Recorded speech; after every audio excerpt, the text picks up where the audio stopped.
All-time Bear team, he'd probably be the center. As a linebacker, he wasn't too far behind. Despite weighing over 230 pounds, he possessed halfback speed. In 1942, he led the league in interceptions with 8.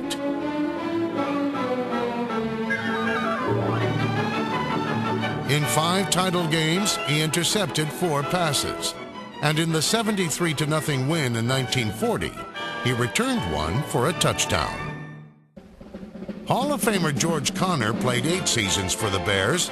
During that time, he was named All-NFL at 3 different positions. Bobby Lane's fumble is picked up by Chicago's George Connor. He lights out with nothing in front of him but the goal line and races 48 yards to score for the Bears. It was at linebacker that Connor made his biggest impact.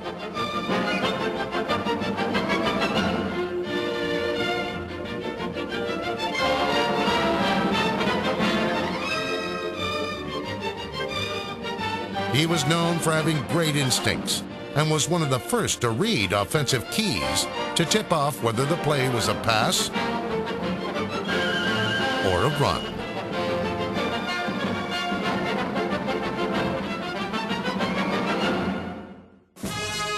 In the history of the Chicago Bears, no position has a greater legacy than middle linebacker, a tradition that began with the great Bill George. George began his career as a middle guard.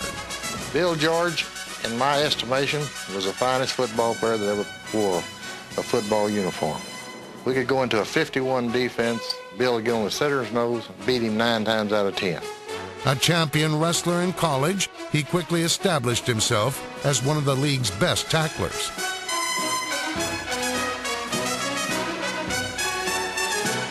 In a 1954 game, George abandoned his three-point stance and dropped into pass coverage. The decision would forever transform defensive alignments. Shaughnessy and Hallis decided that Bill George was so good at dropping off the line from his middle guard position to occasionally cover a receiver that they decided to create the position of middle linebacker. And he became the first of the great Bear middle linebackers. George thrived in his new role. He was a force against the run and the pass. He was the brains of the defense. He just had an uncanny knowledge of the game, and my most vivid recollection of him was his battle of wits with John Unitas. They'd be staring across the line at each other. Unitas would be calling audibles, and George would be changing defenses.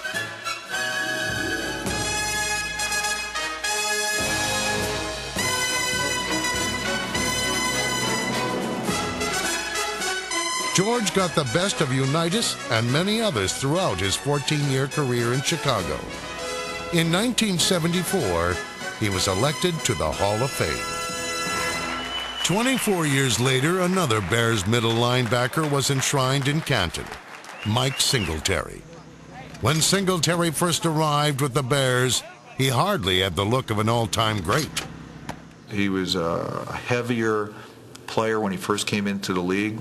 He and Jim McMahon were the only 2 players their rookie year who didn't finish the mandatory 12-minute run on a timely basis, and Buddy Ryan was all over Singletary about that. Mike changed. He lost weight, he was quicker, faster, and just was an outstanding middle linebacker. Mike was played the run as good as any middle linebacker ever played it. Hey, baby! We're going to be here all day! We're going to be here all day, baby! I like this kind of party! The 10-time Pro Bowler neutralized even the game's best running backs. Dickerson the tail, backhand off Dickerson. He's hit by Singletary. Stacked up at the line of scrimmage. Mike Singletary was a guy who was not the most gifted guy in the world, did not have the prototype size, speed, dimensions that you look for. He couldn't play coverage. We didn't ask him to play coverage. He knew he couldn't play coverage. Despite his shortcomings, Singletary always seemed to be a difference maker on the field. His greatest contribution, though, may have been what he did off it. I never played with a person that was more mentally prepared, studied more film. Hey, man, look at here. You got to watch for that quick pass to the right side. The quick pass to the back out of bound formation, or either if it's flop, look at it lifting up. If it's flop over there and Sterling Sharp is on the inside guy, you got to be on it. Singletary captained the Bears' famed 46 defense and was the NFL's Defensive Player of the Year in both 1985 and 1988. The man currently playing the middle is making his way up the list of the Bears' legendary middle linebackers. Six-time Pro Bowler Brian Urlacher. I wish I was as mean as Dick Butkus and as smart as Mike Singletary. If I did, I'd be the best linebacker ever. But they're both great players, and I just wish I had a little bit both of them in me. But they're totally separate players because they went about the game different. I think I'm different than both of them. Down goes Dick, loses the football, scooped up by the Bears. Guess who? Brian Urlacher. Urlacher's the fastest middle linebacker the Bears have ever had. He was also the first player in franchise history to lead the team in tackles during his first 4 seasons. Nobody I've ever seen has gone sideline to sideline like Brian Urlacher. And his size and his speed and his athleticism, he's going to be most likely a Hall of Fame player. Winds up, working middle, and it's intercepted by Urlacher at the 10. That was an unbelievable one-handed reach up high with your right hand. That's a heck of a play by Urlacher to ignite the whole stadium. He's off the charts.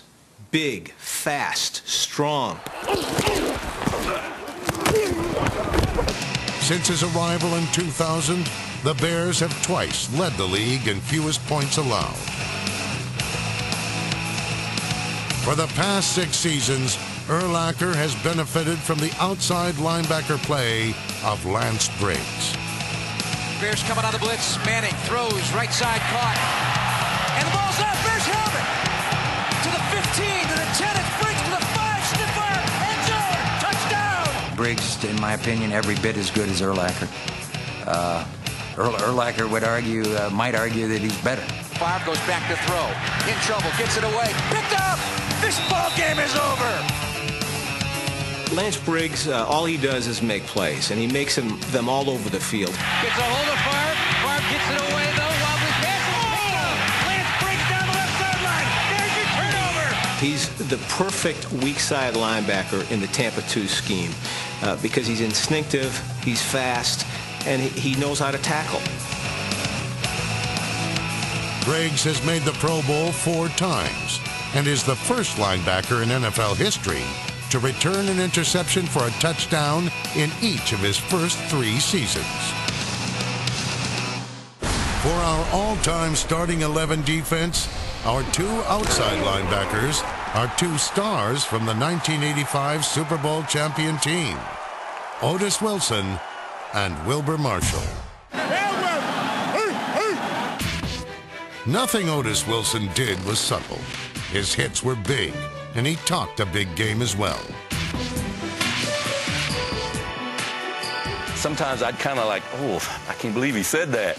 But Otis was one of those that was good at backing it up. He could walk the walk and talk the talk, and if you can back up whatever you're saying, then it's not trash talking, it's fact. Hell no, they ain't getting nothing. In 1985, Wilson recorded a career-best 10.5 sacks.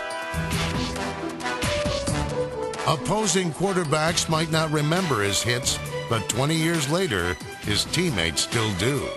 Otis hit him blindside so hard that someone found his tooth on the AstroTurf. Yeah, players may lose a tooth here or there, but it wasn't a front tooth. It was one of his back teeth that got knocked out. You got to play this game at one level. You cannot play it passive. You cannot play it, with that, how to say, that Holy Spirit, well, I'm going to take it easy on this guy, or you get your head handed to you. Wilson's partner on the outside was Wilber Marshall. If you ask our own defensive players who they were most, not afraid of, but didn't want to get on the wrong side of this guy, it'd be Wilber Marshall. I mean, he had all the speed in the world and just a great athletic body, and he was mean. Wilber Boutier Marshall was one mean SOB on our defense. In 1985, Marshall's victims were many, but none had it worse than